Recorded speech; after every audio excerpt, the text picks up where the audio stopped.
A jurisprudência também entende que não se aplica aos seguintes crimes: tráfico de drogas, roubo, moeda falsa, furto qualificado, em regra, estelionato previdenciário. Crimes contra a administração pública, drogas, apropriação indébita previdenciária, contrabando. Não bastasse, jurisprudência oscila, e muito, neste aspecto. Nesse sentido, hoje prevalece o entendimento de que, ao indivíduo reincidente, analisando-se cada caso, pode ser aplicado o princípio em estudo. Entretanto, se estivermos de um criminoso contumaz, não se dará esta aplicação. Importante, vale destacar a aplicação do princípio no que tange ao crime de descaminho, art. 334, CP. Não obstante o crime de descaminho estar no capítulo dos crimes praticados por particular contra a administração em geral. Tanto o STF quanto o STJ admitem a aplicação do princípio da insignificância. A justificativa passa pelo forte viés arrecadatório, tributário do tipo penal do art. 334 do CP, razão pela qual, como ocorre nos crimes tributários, admite-se a bagatela para o descaminho. Mesmo que só é comum contrassenso, o valor a ser considerado para fins de aplicação da insignificância no descaminho é de R$20.000, R$20.000. Princípio do ne bis in idem, 3 ALFACUN. Princípio do ne bis in idem.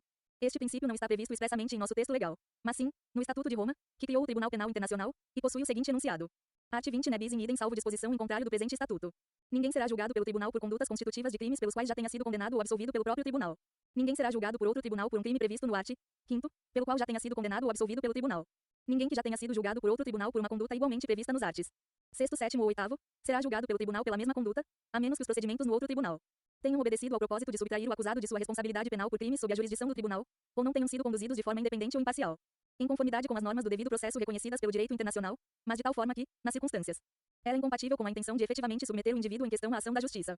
Como decorrência de todo princípio, este também não é absoluto, constando com a exceção do próprio Estatuto de Roma, relativamente ao crime de genocídio. Em nosso ordenamento jurídico, a exceção fica por conta da possibilidade de dupla punição pelo mesmo fato quando estivermos diante de uma hipótese de extraterritorialidade incondicionada da lei penal brasileira. Para nosso estudo, devemos correlacionar referido princípio em 3 aspectos. No sentido de que ninguém poderá ser processado 2 vezes pelo mesmo crime, fato.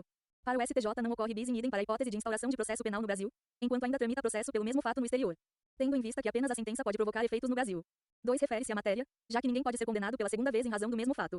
3. Refere-se à etapa de execução de um processo, consiste na ideia de que ninguém poderá executar 2 penas pelo mesmo fato. Súmula relacionada. Súmula número 241, STJ, a reincidência penal não pode ser considerada como circunstância agravante e, simultaneamente, como circunstância judicial. 1. Princípio da presunção de inocência art. 5º, LVII, CF. Ninguém será considerado culpado até o trânsito em julgado de sentença penal condenatória. Art. 8, segundo, da Convenção Americana sobre Direitos Humanos. Toda pessoa acusada de um delito tem direito a que se presuma sua inocência, enquanto não for legalmente comprovada sua culpa. Durante o processo, toda pessoa tem direito, em plena igualdade, às seguintes garantias mínimas. Pelo presente princípio, identificamos uma regra probatória, que configura o dever da acusação em demonstrar a responsabilidade do réu, e não a este comprovar sua inocência. E que a condenação deve derivar da certeza do julgador, sendo que qualquer dúvida interpretada a favor do réu, indúbio pro réu. É importante registrar que a partir do julgamento das ADCS 43, 44 e 54, o STF reconheceu que a execução provisória de pena, baseada em acórdão penal condenatório proferido em grau de apelação, ainda que sujeito a recurso especial ou extraordinário, viola o princípio constitucional da presunção de inocência, não sendo permitida, portanto. É importante que o estudante fique atento, pois esta regra pode ser alterada dependendo da composição do STF. 1,1 princípio da materialização do fato eventual pena a ser imposta, deve ser baseada por ter o agente praticado um fato lesivo a bem jurídico de terceiro e não em razão do modo de ser do sujeito. 1,2 princípio da isonomia consagrou-se o princípio da isonomia, ou da igualdade, como a obrigação de tratar igualmente aos iguais, e desigualmente aos desiguais, na medida de suas desigualdades. 1,3 princípio da proporcionalidade. O princípio da proporcionalidade objetiva, de imediato, uma justa correlação entre a gravidade do fato perpetrado pelo agente e a sanção penal correspondente. 1,4 princípio da confiança. Trata-se de construção jurisprudencial para enfrentar os problemas resultantes dos crimes praticados na direção de veículo automotor. Em resumo, o indivíduo deve pautar sua conduta imaginando e acreditando que os outros cidadãos também cumprirão com sua parcela de responsabilidade. Se ocorrer a violação de um dever de confiança por parte de terceira pessoa, não há que se falar em responsabilidade do agente que participou do resultado. Exemplo: quando um indivíduo conduz seu veículo com prudência e cautela e, de repente, uma pessoa correndo atravessa a rua, é atropelada e morre. Ora, o condutor agiu amparado pelo princípio da confiança, não tendo culpa, responsabilidade, já que dirigia na expectativa de que os demais respeitariam as regras de sinalização e circulação. Princípio da ofensividade, lesividade, exclusiva proteção de bens jurídicos. 3 ALFACUN. Princípio da ofensividade, lesividade, exclusiva proteção de bens jurídicos. Este princípio exige que, para que ocorra a atuação, intervenção da lei penal, é preciso que exista lesão ou perigo de lesão ao bem jurídico tutelado. Delitos de perigo abstrato e perigo concreto. Nos primeiros, o perigo gerado pela conduta é presumido, porte de arma, porte de drogas para consumo, enquanto que, no segundo, a situação de perigo é exigida pela lei e, para que a conduta seja materializada, este perigo precisa ser comprovado, art. 250, CP. 254. A autolesão, ou a colocação em risco de um bem jurídico próprio, não configura crime, em razão do que determina o princípio da alteridade. Pelo fato de se exigir a ofensa ao bem jurídico é que não se pune, como regra, os atos preparatórios ou a simples cogitação. Condutas internas não exigem a intervenção do direito penal. 1. Princípio da adequação social. Este princípio parte do pressuposto de que comportamentos historicamente desenvolvidos dentro de um contexto social positivo, adequados, portanto, aos valores éticos sociais tutelados pelo direito, não poderão ser tidos como ilícitos, ainda que se amoldem formalmente a um tipo penal. Tal princípio tem, por decorrência, duas funções. A primeira, de restringir o âmbito de abrangência do tipo penal, no sentido de que não devem ser punidas aquelas condutas que sejam socialmente aceitas. A segunda vertente corresponde à ideia de orientar o legislador acerca da seleção de bens jurídicos. Súmula relacionada. Súmula número 502, STJ, presentes a materialidade e a autoria, afigura-se típica, em relação ao crime previsto no art. 184, segundo, do CP, a conduta de expor à venda CDS e DVDS piratas. 2. Princípio da individualização da pena deriva do art. 5º, inciso XLVI, da CF, que traz a seguinte redação. A lei regulará a individualização da pena e adotará, entre outras, as seguintes: a. Privação ou restrição da liberdade. B. Perda de bens.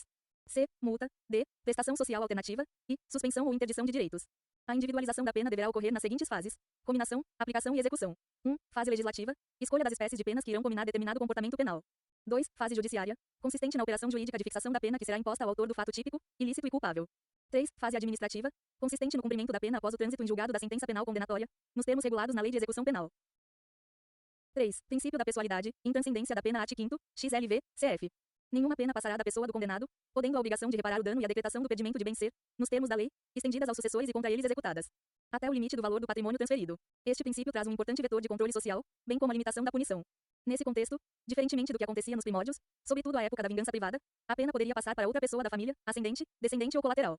Entretanto, corroborado pelo princípio do direito penal do autor, somente quem pratica o fato é que pode sofrer os consectários lógicos decorrentes de uma conduta. A extensão para os limites patrimoniais dizem respeito a uma possível indenização na seara civil, a título de reparação de danos. Teoria Geral da Norma Penal, Introdução 3 a LFACUN. Teoria Geral da Norma Penal, Introdução. O direito penal é o ramo do direito que repercute na esfera de liberdade do indivíduo. É, por excelência, o ramo do direito que prevê a tipificação de delitos, condutas proibidas, seguidas da aplicação da respectiva pena. Porém, antes de adentrarmos especificamente nos crimes em espécie, é imprescindível repassarmos uma série de peculiaridades, conceitos e princípios que funcionam como verdadeiras matrizes, por onde toda a disciplina irá se desdobrar. Seja como for, o direito penal tem como essência a proteção dos bens jurídicos mais importantes e necessários para a sobrevivência em sociedade. 1. Classificação e estrutura da lei penal. 1,1 Lei penal incriminadora é a norma penal por excelência. É aquela que define infrações e as respectivas sanções, efetivando o princípio da legalidade penal, art. 5º, XXX e X, CF e art. 1º, CP. A lei penal incriminadora se subdivide em preceito primário, descrição da conduta, e preceito secundário, previsão de pena. 1,2 Lei penal não incriminadora é a denominada lei penal em sentido amplo, na medida em que não prevê a conduta criminosa, mas sim, pode tornar lícita determinada conduta, ou apresentar descrições e conceitos gerais. Se desmembram em a. Permissiva justificante, tornam lícitas determinadas condutas, ex. art. 25, CP. B. Permissiva exculpante, elimina a culpabilidade, ex. Embriaguez acidental completa, art. 28, primeiro, CP. C. Explicativa ou interpretativa, norma conceitual, ex. art. 327, CP, que nos traz o conceito de funcionário público. D. Lei penal de extensão ou integrativa, aquela utilizada para viabilizar a tipicidade de alguns fatos, ex. art. 14, CP. Tentativa. Perceba que na utilização da norma relativa à tentativa, ela é quem permite a punição pelo respectivo fato. Seja como for, o indivíduo responde pela pena prevista para o delito, com a redução de 1 a 2/3. Bom lembrar também quais são os crimes que não admitem tentativa, é o CCH ou P. Crimes culposos. Contravenções penais, crimes habituais, crimes omissivos próprios, crimes unissubsistentes, crimes preterdolosos. 2. Lei ou norma penal em branco ou incompleta ou primariamente remetida. É importante ressaltar que nem sempre o legislador consegue atingir todas as condutas a partir da edição de uma norma penal. Nesse sentido, ressurge a chamada lei penal em branco, ou também chamada de primariamente remetida. Em linhas gerais, esta modalidade legislativa é aquela que depende de um complemento normativo, para que se possa compreender o âmbito de alcance do preceito primário da norma. Ressalte-se que o preceito primário é aquele que descreve a conduta. Para sua correta classificação e compreensão do instituto, deve-se observar com rigor a fonte legislativa, origem da norma. Divide-se em 2,1 norma penal em branco homogênea, em sentido lato sensu, imprópria, homóloga ao complemento normativo advém da mesma fonte legislativa. Exemplo: uma lei complementa outra lei. As normas penais em branco homogêneas ainda podem ser subdivididas. A. Homovitelinas. O complemento normativo vem da mesma fonte legislativa e se encontra dentro do mesmo ramo do ordenamento jurídico, ex. art. 338 do CP, que é complementado pelo art. 5º do mesmo CP. B. Heterovitelinas. O complemento normativo vem da mesma fonte, porém, o complemento está em outro diploma normativo, ex. arts. 236 e 237 do CP, que são complementados por artigos do Código Civil, arts. 1521, 1523, 1577. 2,2 Heterogênea, sentido estrito, própria, heteróloga. O complemento normativo vem de fonte legislativa diversa, como ocorre com a Lei de Drogas, que é complementada pela Portaria número 344 da SVS-MS. Ou seja, uma norma elaborada pelo Poder Legislativo, sendo complementada por uma norma do Poder Executivo. Da mesma forma as condutas descritas nos arts. 268 e 269 do CP, que trata da infração de medida sanitária destinada a impedir a introdução ou propagação de doença contagiosa e a omissão de informação de doença de notificação compulsória. Porém, essas doenças, bem como as medidas de contenção, devem partir de resoluções ou outros atos normativos expedidos pela Anvisa. Vale destacar que, em que pese ter havido grande embate acerca da constitucionalidade desta modalidade de lei, prevaleceu o entendimento de que são constitucionais, na medida em que possibilitam um melhor e mais seguro controle das substâncias ditas por ilícitas, sem a necessidade de um moroso procedimento legislativo para sua alteração.